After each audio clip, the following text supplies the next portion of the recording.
UAE ലക്ഷ്യം വെച്ചുള്ള ഭീകരാക്രമണ ഗൂഢാലോചന അപലപിച്ച് ഗൾഫ് രാജ്യങ്ങൾ.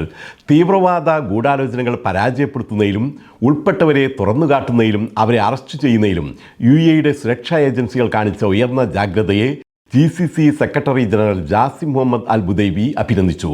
ദേശീയ സുരക്ഷയും രാജ്യത്തിൻ്റെ താൽപ്പര്യങ്ങളും സംരക്ഷിക്കുന്നതിനുള്ള ശക്തമായ ഉദാഹരണമാണിതെന്ന് അദ്ദേഹം പറഞ്ഞു. ഇന്നലെയാണ് UAE സെക്യൂരിറ്റി ഡിപ്പാർട്ട്മെന്റ് രാജ്യത്ത് തീവ്രവാദ ഗൂഢാലോചന നടത്തിയ 27 വ്യക്തികളുടെ തിരിച്ചറിയൽ രേഖകൾ വെളിപ്പെടുത്തുകയും അവരുടെ ഫോട്ടോകൾ പുറത്തുവിടുകയും ചെയ്തത്.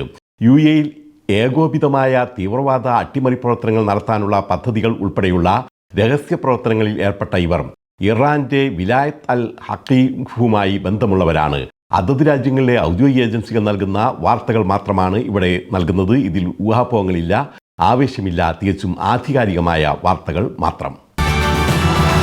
US ഇറാൻ ചർച്ചകൾക്കായി US vice president JD Vance നാളെ ഇസ്ലാമാബാദിൽ എത്തും. കരാർ ഒപ്പിടുകയാണെങ്കിൽ ഡൊണാൾഡ് ട്രംപ് നേരിട്ടോ വെർച്വലായോ പങ്കെടുക്കുമെന്നും സൂചനയുണ്ട്. അതേസമയം തങ്ങളുടെ പ്രതിനിധി സംഘത്തെ അയക്കുന്ന കാര്യം ഇതുവരെ തീരുമാനിച്ചിട്ടില്ലെന്നാണ് ഇറാൻ വ്യക്തമാക്കിയിട്ടുള്ളത്.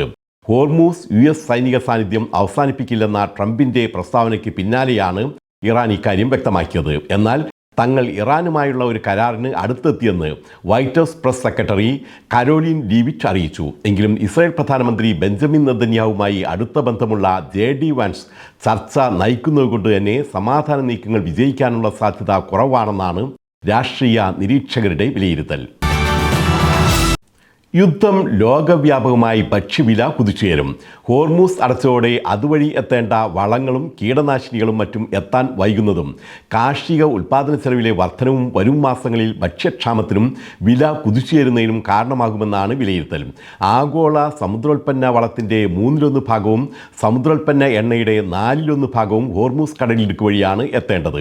ഇത് താമസിച്ചോടെ വരും ദിവസങ്ങളിൽ വിളവെടുപ്പ് ഗണ്യമായി കുറയും. ഭക്ഷ്യവില കുതിച്ചുയരും.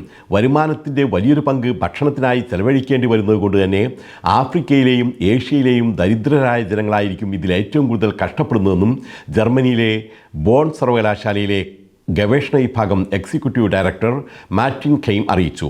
യുദ്ധം ഓരോ ദിവസവും നീളുന്നതിനനുസരിച്ച് ഇതിൻ്റെ ആഘാതവും കൂടുമെന്നാണ് അദ്ദേഹം മുന്നറിയിപ്പ് നൽകുന്നത്. വെടിനിർത്തൽ നിലവിലിരിക്കെ ലെബനനിൽ വീണ്ടും ഇസ്രായേൽ ആക്രമണം. രാജ്യത്തിൻ്റെ തെക്ക് ഭാഗത്ത് നിരവധി പുതിയ ഇസ്രായേലി ആക്രമണങ്ങൾ നടന്നതായി ലെബനന്റെ ദേശീയ വാർത്താ ഏജൻസി റിപ്പോർട്ട് ചെയ്യുന്നു. വീടുകൾ, കെട്ടിടങ്ങൾ, മറ്റ് അടിസ്ഥാന സൗകര്യങ്ങൾ എന്നിവ ലക്ഷ്യമിട്ടാണ് ആക്രമണം നടക്കുന്നത്. US ഇറാൻ സമാധാന ചർച്ചകൾക്ക് തുരങ്കം വയ്ക്കാനുള്ള ഇസ്രായേൽ നീക്കമാണിതെന്നാണ് സൂചന. UAEയിലെ കോൺസുലാർ സേവനങ്ങൾ ഇനി മുതൽ അൽ ഹിന്ദിൽ. ഔട്ട്സോഴ്സ് ചെയ്യുന്നതിനായി Al Hind tours and travels private ലിമിറ്റഡിന് കരാർ നൽകിയതായി അബുദാബിയിലെ ഇന്ത്യൻ എംബസി അറിയിച്ചു.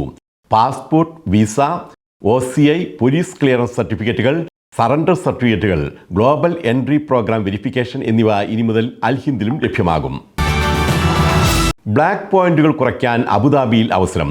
ഗതാഗത നിയമലംഘനങ്ങളുടെ പേരിൽ ഡ്രൈവർമാർക്കെതിരെ ചുമത്തിയിരിക്കുന്ന ബ്ലാക്ക് പോയിന്റുകൾ കുറച്ചു നൽകുന്നതിന് 1 മാസം നീളുന്ന പദ്ധതിയാണ് പ്രഖ്യാപിച്ചിരിക്കുന്നത്. ഇതിനായി മെയ് 20 വരെയുള്ള ദിവസങ്ങളിൽ വൈകിട്ട് 4 മുതൽ രാത്രി 10 വരെ അബുദാബി മുഷിഫ് മാളിലെ 1ാം നിലയിലുള്ള സേവന കേന്ദ്രത്തിലാണ് സൗകര്യം ഒരുക്കിയിട്ടുള്ളത്.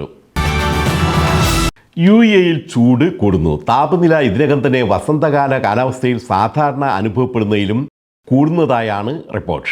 അതേസമയം രാജ്യത്ത് നിലവിലുള്ള അസ്ഥിര കാലാവസ്ഥ വരും ദിവസങ്ങളിലും തുടരും. മഴയ്ക്കുള്ള സാധ്യതയുമുണ്ട്.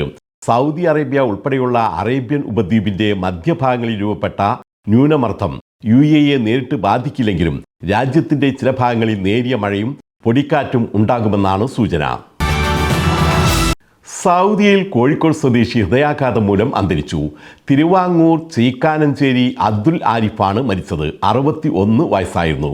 റിയാദിലെ ബത്ഹയിൽ താമസ സ്ഥലത്ത് വെച്ചായിരുന്നു അന്ത്യം സംഭവിച്ചത്.